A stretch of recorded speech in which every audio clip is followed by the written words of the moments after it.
Nageenyi Waaqayyoo bakkuma jirtanitti isin qaqqabu akkam jirtu kabajamtootaaf jaalatamtoota hordoftoota sagantaa televiizyinii Waldaa Qulqullootaa qophii afaan Oromoo kuni qophii keenya qophii galaa sanbataati. Qophiin keenya galaa sanbataa egaati akkuma barame dilbata waaree booda sa'aatii 6 hanga sa'aatii 8tti kan isin tamsa'u kan isin bira ga'u qophiilee afuura'oo ta'an qabannee dhiyaannee istiidiyoo keenyatti argamnee jirra. Egaa isinis bakkuma jirtan jiraattanii bakkuma teessanii biyya alaaf biyya keessa teessanii qophii keenya hordofaatii kan jirtanii. Egaa qophiilee afuura'oo ta'an tokko lama jennee kan isin biraan geenyu ta'a qophii keenya isin beeksuudhaaf egaa jalqaba irratti lallaba wangeelaa qabna. Lallabni wangeelaa dubbiin jireenyaa dilbata keessatti kan lallabamu achi keessatti fudhatamee egaati Gitsaawee keessa fudhatamee kan barsiifamu lallabni wangeelaa mataa sadhan guyyaadhaan qoodamee kan baratamu manni kiristaanaa waan hundumaa nu qopheessitee qabdu qophii keenya lammaffaa irratti kan isin biraan geenya qophii keenya sadaffaa irratti immoo waqtiin amma keessa jiru waqtii tsiggee yookaan immoo waqtii daraaraadha kan jedhamu waraa tsiggee jedhamee dubbatama. Giiftiin keenya qulqulleettiin dubree Maariyaam ilma ishee gooftaa keenya fayyisaa keenya qoricha keenya Iyesuus Kiristoos qabattee biyya Yerusaalemiitii kutaa Beetelemiitii gara Gibxiitti kan ittiin godaante achi keessatti maal baranna godaan sana keessa baqannaa sana keessa eebba akkamii arganna kan jennu yeedaloodhaan yeedaleessine hiika yeedaloosa sana immoo barannee jireenya keenyatti kan ittiin jijjiiruun argina. Ittaansuudhaan immoo keessummaa galaa sanbataa qabna.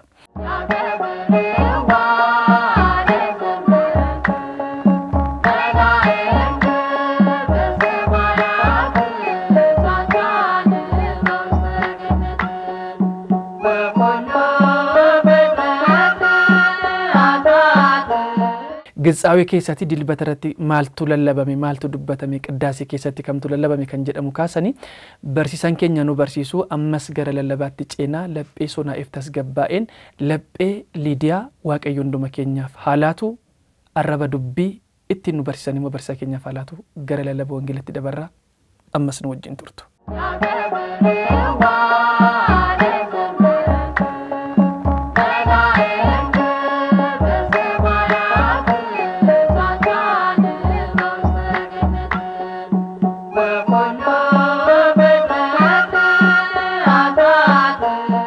Foon nama yookaan ammoo uumama foon namaa amaloota arfanirraa walitti waloomsanii uumuutu caala. Uumama simbirrootarraa uumamni namaan caalu.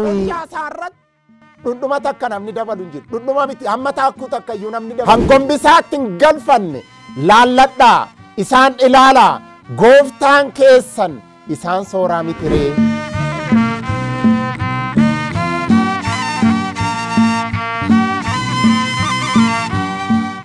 Maqaa Abbaa kan Ilmaa kan Hafuura Qulqulluu Waaqa tokko Ameen.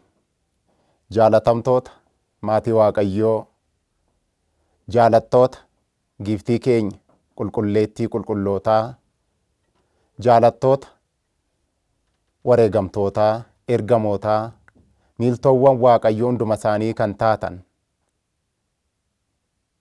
maatiiwwan Waaqayyoo abboonni obboloonni haawwonni daa'imman akkuma sadarkaa keessanitti maqaa Waaqayyootiin akkam jirtu yeroo kanaan kan nu ga'e iddoo qulqulleetti fi filatamtuu kanatti walitti nu qabe gooftaan keenya qorichi keenya Iyesuus Kiristoos maqaan isaa baa biiftuudhaa hanga lixa biiftutti kaabaa kaasee hanga kibbaatti qooqa uumamtoota maraan kan galateeffamee fi kan ulfaate nuuf haa ta'u. Fageessituu eekkamsaa, fidduu araaraa, argamsiistuu soorata jireenya bara baraa kan taate qulqulleettiin qulqullootaa, durbeen haadha gooftaa galanni ishii fi isaa ga'u. Egaa guyyaa kanatti madduree ittiin wal barsiifnu wangeela Maatewos boqonnaa 6 lakkoofsa 25 irratti argamu ta'a. Hin dhiphatinaa isa jedhu jechuudha. Hin dhiphatinaa. Dubbataan jecha kanaa waamicha maqaa isaatiif galanni haa ta'uuti gooftaa keenya qoricha keenya Iyyasuus Kiristoosidha. Nutis madduree kana yeroo kanatti filachuun keenya maaliif barbaachisee kan jedhuuf kaayyoo keenya keessaa inni jalqabaa namni yeroo ammaa kanatti garmalee dhiphachaa jira. Maddi dhiphina isaa maal akka ta'e ilaaluu fi ijoolleen mana kiristaanaa immoo ijoolleen waaqayyoo immoo maaliif dhiphachuu maaliif yaadda'uu akka qaban wanta akkamiitiif cinqamuu yaadda'uu akka qaban hubachiisuu ta'a.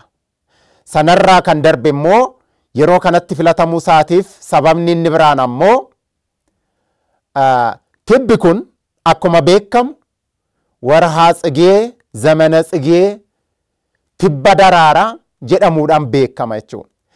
Yeroo kanatti gooftaan keenya qorichi keenya Yesuus Kiristoos ganna keessa baqannaan keessan godaansi keessan sanbatatti fi ganna keessa akka hin taane of eeggadhaa hubadhaa jechuunaan akkuma barsiise yeroo kanattis yeroo tibba daraaraa keessattis sagalee inni dabarfachuu barbaadu qaba ija ta'eef sababa kanaaf yeroo kanatti madduree kan filannee jirra jechuudha. Egaa wangeela keenya keessatti lubbuu keenyaaf maal nyaanna maal dhugna foon keenyaaf maal uffanna jechaa hin dhiphatinaa jechuudhaan kaasa gooftaan keenya qorichi keenya Yesuus Kiristoos jechuudha. Yeroo kana kaa nyaataaf dhugaatii lubbuuf kennee dubbachuunsaa wanti nyaatan dhagna namaa ta'a. Sababa kanaaf lubbuun fooniin waloomtee jiraatti. Isma nafs tahaddir basgaa akkuma jedhutti jechuudha. Uffata immoo fooniif kennee dubbateera. Iddoo kanatti gaa namni uffatarra daaruu isaatiin kan garmalee cinqamtu kan qaaneeffattu waan saalfachuudhaaf saaxilamtu lubbuu haa taatu malee gaafa uffate immoo kan bareedu han miidhagu han ulfaatu foonidha waan ta'eef isa kana haala kanaan dubbateera gooftaan keenya qorichi keenya Yesuus Kiristoos. Maarree isa kana fakkeenya godhatee kaasee too'e waan nyaattaniif fi waan dhugdaniif hin dhiphatinaa akkasumas uffataaf hin cinqaminaa jechuudhaan dubbatee raawwatee too'e itti aansuudhaan maal jedha? Akkoonuu nafs ta'assib imsiisit lubbuun nyaatarra hin caalturee jechuudhaan dubbata. Hin caaltuyi jechuudhaan dubbata gooftaan keenya qorichi keenya Yesuus Kiristoos waamicha maqaa isaatiif galanni isaaf haa ta'uuti. Nyaata kennuurraa lubbuu sanaan duran turre uumamuu ishiitiin duran turre gara jiraachuutti fiduun hin caaluree jechuudhaan warroota isa dhaggeeffachaa jiran gaafata. Kana qofa miti. Wasgaa yaa'assib imlibs foon illee uffatarraa ni caala. uffata kennuurraa foon namaa yookaan ammoo uumama foon namaa amaloota arfanirraa walitti waloomsanii uumuutu caala. Kanaafuu gaa nyaata fi uffata akkamitti isin dhoowwaree jechuudhaan gooftaan keenya qorichi keenya Iyyasuus Kiristoos isaan gorsee jira jechuudha. Isiniif nyaata kennuurraa lubbuu bakkatti argamtuurraa fiduun caalu. Uffata kennuurraayis foon awwaala keessa awwaalamte kaasuun hin caalu. Kanaafuu gaa lubbuu bakkatti argamtuurraa foonis bakkatti awwaalameerraa kaasuun waloomsee ulfina mootummaa koo dhaalsisuu hin caalu jechuudhaan iccitiidhaan dubbatee jira gooftaan keenya qorichi keenya Iyyasuus Kiristoos. Akkasumas iccitii isaa foonii fi dhiiga isaatiin wal qabsiisee yommuu nu barsiisu immoo foon keessaniif kan uffattaniif kun jechuudha. Mucummaa eenyutu nuu kenna jechuudhaan jecha hin dhiphatinaa. Foon koo fi dhiiga koo kennuurraa foonii fi dhiigaan waloomuun hin caalu jechuudhaan dubbata. Kanaafuu foonii fi dhiigaan isiniif jecha kan waloome foonii fi dhiiga koo isin dhoowwadhaaree jechuudhaan bifa gaaffiitiin isaan gorsaa ture jechuudha gooftaan keenya qorichi keenya Iyyasuus Kiristoos. Kana hunda maaliif kaase? Dhiphachuu kan qabdan, yaadda'uu kan qabdan kanaaf mitiidha ergaansaa gabaabumatti. Dabalataadhaan ammas natsiru a'iwaafa samaay illa iyyizarri'u wa illa iyya'arriru wa abuukimu samaayawii yisessiyoomu. Simbirroota samiirraa kan lafa hin qonne, kan midhaan hin facaafne, kan hin haamne, hangombisaatti hin galfanne laalladhaa isaan ilaalaa gooftaan keessan isaan sooraa mitiree jechuudhaan namoota yeroo sanatti isa duuka bu'aa turan barsiisaa ture jechuudha gooftaan keenya qorichi keenya Iyyasuus Kiristoos. Dhumni isaa raawwinsaa immoo warra iddoo kanatti walitti qabamneef akkasumas sagantaa kan ordofaa jirru hunduma keenyaaf akkuma dubbatame hubachuun barbaachisaadha. Abboonni keenyas kana nu barsiisu. Yeroo kana gaa qorichi keenya Iyyasuus Kiristoos kana yommuu nu gorsu walakkaasaa midhaan qabnu, midhaan of harkaa qabnu walakkaasaa arjoomnee bifa kennaatiin, bifa arjoomaatiin yookaan mitswaatiitiin jechuudha. Arjoomnee walakkaa hambifachuu qabna. Kun ta'uu baannaan maal nyaanna ree jettanii hin cinqaminaadha. Hin cinqaminaa. Uumama simbirrootarraa uumamni namaa hin caalu. Kan isaan soore, kan isaaniif warra ulfinaan namaa gadi ta'an kanaaf, simbirroota ulfinaan namaa gadi ta'an kanaaf kanan soore isiniifoo akkamittiin soorrere, akkamittiin laannere jechuudhaan gooftaan keenya qorichi keenya Iyyasuus Kiristoos kana nu gorsa. Fakkeenya isaan taasisaa jechuudhaan nuuf kaasa. Kun jechuun ammoo wanta hubachuun nurraa eeggamu yeroo adda addaatti jireenya hafuuraa nutti fakkaate too, kasoomina nutti fakkaate too, yookaan ammoo waan cimina amantaa keenya ittiin ibsannu nutti fakkaate too, namni tokko waan hin taane fa'aa, wanta gaarii hin taane fa'aa, wanta Waaqayyo biratti fudhatama hin qabne fa'aa yaaduu danda'a. Jireenya hafuuraas bifa hin barbaadamneen, sadarkaa gulantaa hin shallagamneen yookaan ammoo ija amantaatiin akka gulantaa afuuraa yookaan immoo guddina jireenya afuuraa hin ibsineen rogatti laallu qabna jechuudha. Sunis maalidha yeroo baay'ee kana yommuu jedhu hin dhiphatinaa, homaayyuu hin yaadda'inaa, waan nyaattanii, waan dhugdanii, waan uffattanii hin yaadda'ina jechuun calleedhaatuma taa'aa, hojii malee taa'aa, waan tokkollee hin qotinaa, hin baratinaa, hin hojjetinaa jechuudhaa miti. Fakkeenya lama siniifan kaasa. Tokko katabbii qulqulluu Mikaa'el keessatti, dirsaana Mikaa'el keessatti nama tokkotu jira. Calledheetuma taa'a, lafan qotu, yaa Waaqayyo na soori jechaatuma Waaqa isaa kadhata. Qulqulluun Mikaa'el garuu gara isaa dhufe maal jedheeni? Yaa dadhabaa nana, yaa of dagataa nana, waan ati qotte meerree, lafa cirtee qottee facaaftee odoon argadhe nan sii eebbisa, sii baay'ata ture, garuu bakkuma teessutti jirta, odoon hojjetin maaloo naa kenni maaf jetta, gahee kee maaf hin baane jechuudhaan ommuu isa ceepha'u ni agarra jechuudha. Isa komata jechuudha. Kanarratti yommuu laallu immoo katabbiiwwan mana kiristaanaa, katabbiiwwan yookaan immoo dirsaanonni manni kiristaanaan keenyatti hin fayyadamtu, jibbiinsa hojii ni balaaleffata, jaalala hojii immoo ni cimsa jechuudha. Kanarraa hubachuu dandeenya. Inni lammaffaan ammoo akkuma abbootiin keenya nutti manitti monokseen tokko gara kawaalaa dhaqaa, gara gadaamitti dhaqaa.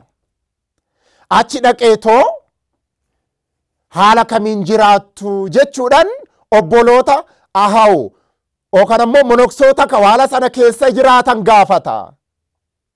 Yommuu isaan gaafatu gaa isaanoo maal jedhaniini hojjechaatuma oolla, bakkatti kitaaba dubbisnu, kitaaba itti qorannu, itti barannu qabna, bakkatti immoo tajaajila humnaan tajaajilamu kawaalicha ni tajaajilla, booda immoo deebinee midhaan nyaannaa, sanaan booda immoo gara kadhannaa dhaqnaa jedhanii yommuu itti maal jedhe, maaloo isin nama hafuuraati miti, akkamitti midhaan nyaattu, sooranni keessan, nyaanni keessan sagalee Waaqayyoodha miti, maaf akkas gootu jechuudhaan isaan komate jechuudha. Isaanoo maal jedhaniini? Kasoominaadhaan jechuudha. Nuti dadhabdootadha, humni keenya hammana, dadhabaa oollee midhaan xiqqaatullee odoo hin dhandhamin, odoo xiqquma isheellee nyaatin humni keenya hin danda'u waan ta'eef haala kanaan jiraanna jechuudhaan itti mane jechuudha. Yeroo kana ani nyaadhu, an nama hafuuraa ta'uun barbaada waan ta'eef jechuudhaan dubbata jechuudha namni sun. Yeroo kana abboonni kawaala sana keessa jiraatan tolegaa jedhaniitoo mana itti kennanii, godoo yookaan ba'aatti isa jedhamu itti kennanii, kitaaba hafuuraa itti kennanii, nagaan bulaa obboleessa keenya jedhaniituma biraa sokkan yookaan ammoo gara tajaajila isaanii deeman jechuudha. Yeroo kana obboloonni yookaan ammoo monoksoonni kawaala sana keessa jiraatan, egaa yaa obboloota, nama kana sirritti barsiisuu qabna waan ta'eef saatiin soorataa geenyan har'aa eegaltanii bilbila hin bilbilinaa, saatiiruma keessan laalatoo kootta sooradhaa nyaadha deebi'aa waliin jedhan jechuudha. Kana kan jedhe eenyu? Abogganaa yookaan ammoo abamineetii kawaala sanaati jechuudha. Kana odeeffannoon isaa bira ga'ee ture waan ta'eef abbaan kawaala sanaa yookaan ammoo abogganaan kawaala sanaa kana itti maniitoo isaanillee monoksoonni illee obboloonni illee kawaala sana keessa jiraatan illee toleedhaniituma yommuu saatiin isaanii ga'u odoo bilbilin guyyaa sanaa eegale jechuudha. Callisaniituma seenanii nyaatanii deebi'anii hojii galu yookaan gara kadhannaa deemu jechuudha. Eegee dadhabnaan namichi isa tokkichaan dhaqeetoo maaloo warri biyyanaa tajaajiltoonni kawaala kanaa keessummaallee waamtanii kottu bishaan dhugiillee nyaata nyaadhullee namaan hin jettanii jechuudhaan isaan gaafate jechuudha. Maaloo ati bar nama furaadha, nutammoo dadhabdootadha, jireenya furaarraa si gufachiisne inneeti bar kan si waamneef jechuudhaan deebisaniif jiru jechaadha. Yeroo kana gaa namni sun ofi gaabbee yaa obboloota, yaa abboota koo dhiifama naa godhaa, an dadhabbina koo irraa kan ka'ee hubannaa dhabuu kootirraa kan ka'ee jireenya furaa karaa dogongoraatiin hubachuu koorraa kan ka'ee kana dubbadhee jira. Maaloo na of kalcha dhiifama naa godhaa jechuudhaan isaan fakkaatee haala isaan tajaajilaa jiran sanaan tajaajiluu jalqabee jira jechuudha. Kana yommuu jennu qulqulloonni nyaata malee jiraatan hin jiranii jechuudha miti. Kanaaf miti. Garuu of tuulummaadhaan, of jajiinsaadhaan, daangaa darbuudhaan jireenya furaa nutti fakkaate too karaan taaneen akka hin deemneef tooftaa qulqulloonni ittiin nu barsiisanidha jechuudha. Kana maarree gooftaan keenya iccitiidhaan kanas itti himee jira. Maaloo isaanii isin simbirrootarraa hin caaltanii, isaan hin qotanii, hin facaasanii, hin haamanii, gombisatti hin galfatanii, garuu waaqni keessan, gooftaan keessan, abbaan keessan inni samiirraa isaan soora jechuudhaan isaan barsiisee jira jechuudha. Simbirrootadhaan kan fakkeeffaman uummata Israa'el biyya Gibxiidha gabrummaadha walaba ba'anii gara Kanaanitti yommuu deeman karaa irratti jechuudha.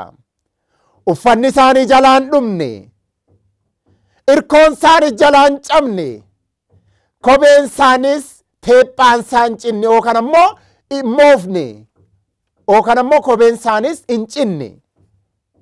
Maarree uummata Israa'el yeroo sana keessa jiraatan irraa isaan kakuu duraa keessa jiraatan irraa isin kakuu haaraa keessa kan jiraatan hin caaltanii jechuudhaan isaan gorsee jira gooftaan keenya qorichi keenya Iyesuus Kiristoos jechuudha.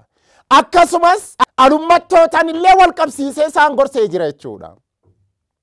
Alummattoonni isaan raajiin hin dubbatamneef, isaan torbiin yookaan subayeen hin lakkaa'amneef gara koo deebi'anii gaafa gaabbii galan foon koo qulqulluu dhiiga koo ulfaataa nan laadhaafi miti.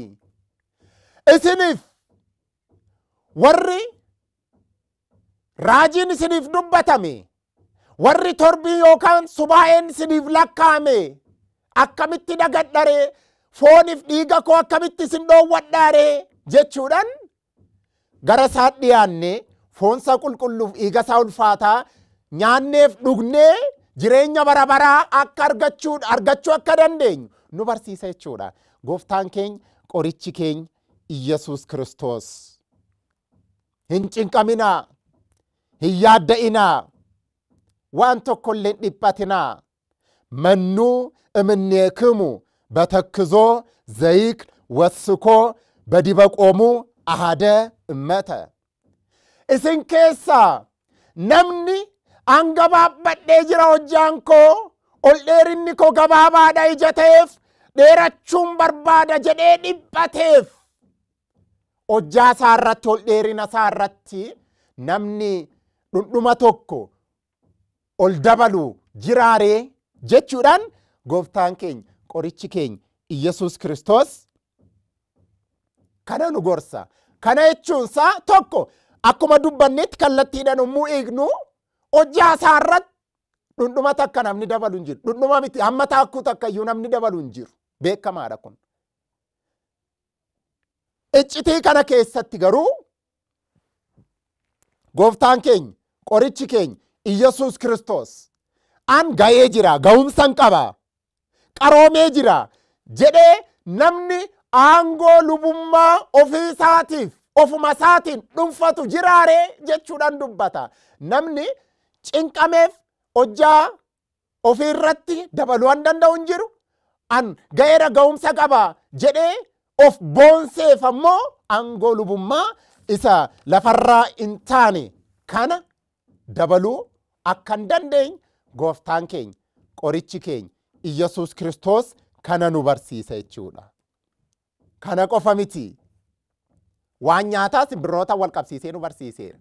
Waan uffataa immoo haala taanuun nu barsiisa. Ri'iyuu tsigiyaata gadaam. Waa'ee uffataa fakkeenya kaaseetti dubbata. Itti hima gooftaan keenya qorichi keenya Yesuus Kiristoos. Daraara daggalaa biqiloota lafa onaa laalladhaa. Jirbiin fooyanii uffatas hin dhaani. Yaa ta'u malee Salomoon mataasaa akkas nun jedha. Iblakkimu kama Salomoon xiqqa ilabsa bakulluu kibru kama ahaduu imillu. Qulqulluun Solomoon mataasaa ulfina isaa maraan qabeenya qabaataadha. Karaa qabeenyaatiin oolaallee qabaataadha. Qabeenya guddaa qaba. Beekumsaan isoo ta'e ogeessa jedhamee macaafa qulqulluu keessatti ogeessichi qulqulluu Solomoon jedhamee amma waamamutti ogeessa qaba. Ogeessadha. Beekumsa qaba. Hubannaa qaba. Sodaa Waaqayyoos qaba. Yaa ta'u malee ulfina isaa kanaan iyyuu hamma isaanii amma daraara daggalaa kanatti uffanni isaa bareedaa miti. Waan bareedeen uffanne. Maaloo uffata daraaraan faayeffame uffataa mitiree jettu ta'a. Yaa ta'u kun kan amala isaa miti. Kan uumama isaaf kenname miti. Kan daraararraa argameedha. Daraaraaf garuu bareedinni sun kan uumama isaaniiti. Kan qaama birarraa argatanii miti jechuudhaan nu hubachiisa jechuudha. Gooftaan keenya qorichi keenya Iyyasuus Kiristoos. Maarree kana hunda hin dhiphatinaa, hin yaadda'inaa. Madduree biraa qabdu kan yaadda'uufi qabdanii, kan dhiphachuufi qabdanii jechuudhaan nu gorsa. Kunis maalidha? Kunis maalidha? Gooftaan keenya qorichi keenya Iyyasuus Kiristoos akkas nun jedha.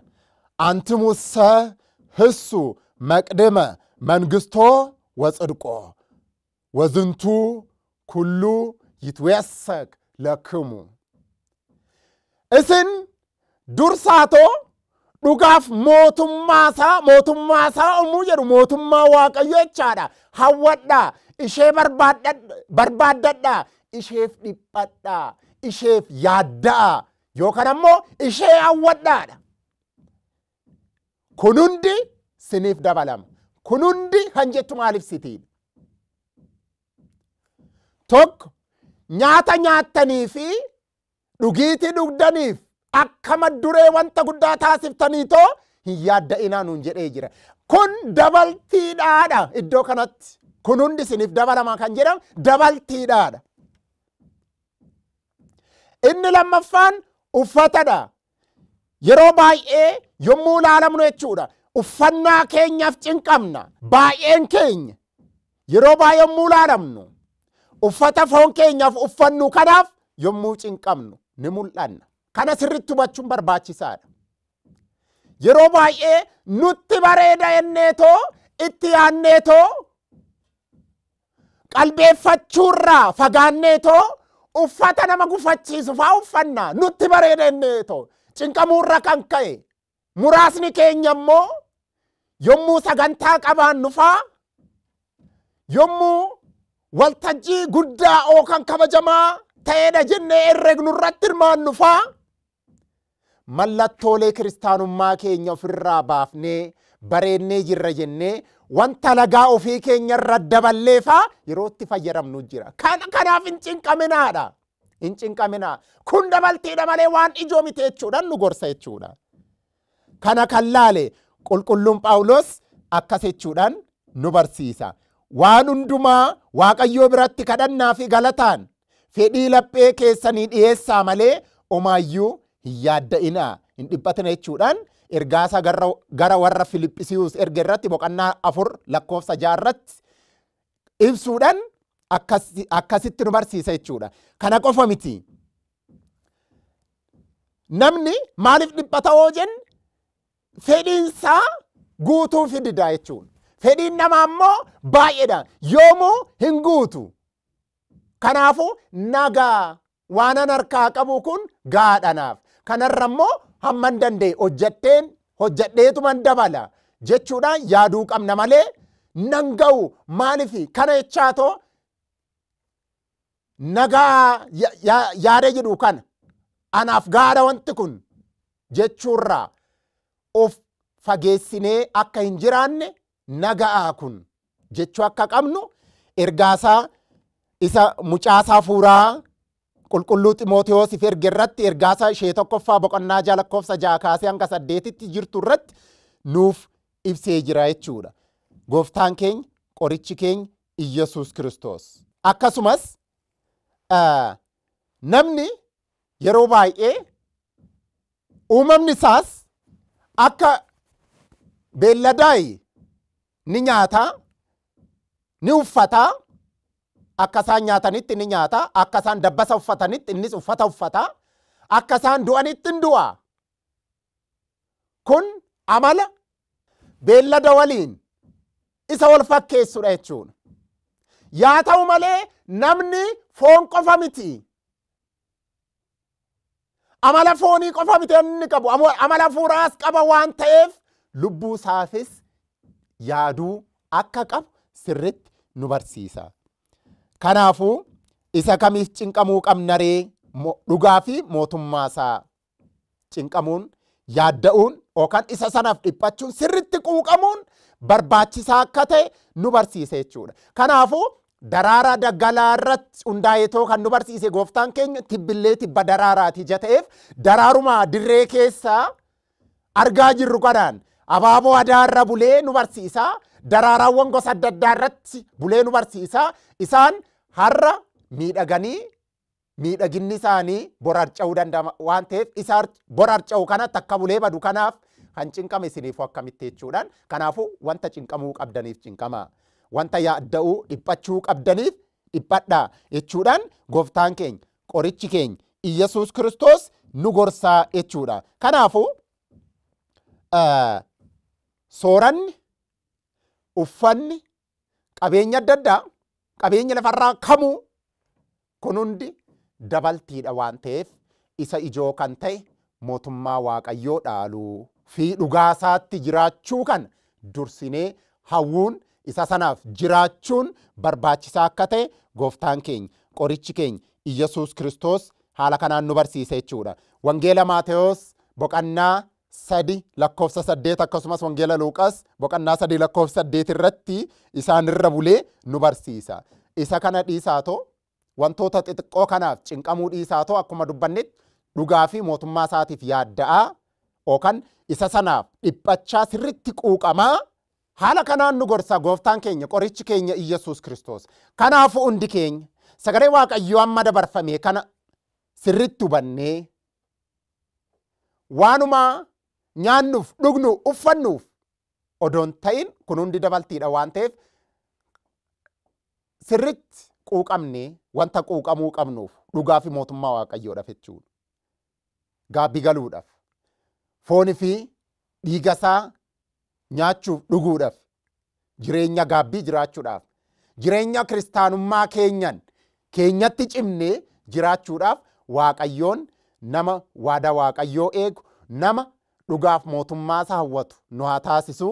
Kan nu barsiise, kan nu gorse gooftaan gooftotaa, mootiin moototaa, waaqni waaqotaa, waaqni keenya qorichi keenya Iyyasuus Kiristoos arjummaa isaa dubbatamee hin dhumneen, jaalala isaa shallagamee biraan gamneen, maqaan isaa baabiiftuudha hanga lixa biiftutti, kaabaa kaasee hanga kibbaatti qooqa uumamtoota baraan kan ulfaate fi kan galatoome nuuf haa ta'u.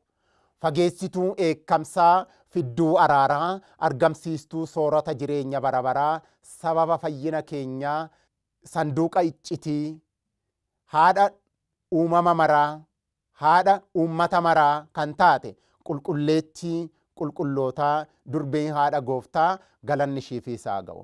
Qulqulloota Waaqayyoo hunduma isaaniitiif akkuma sadarkaa gulantaa qulqullummaa isaaniitti galanni isaaniif isaa ga'u. Wasbahaat ለእግዚአብሔር ኑ ሃቱር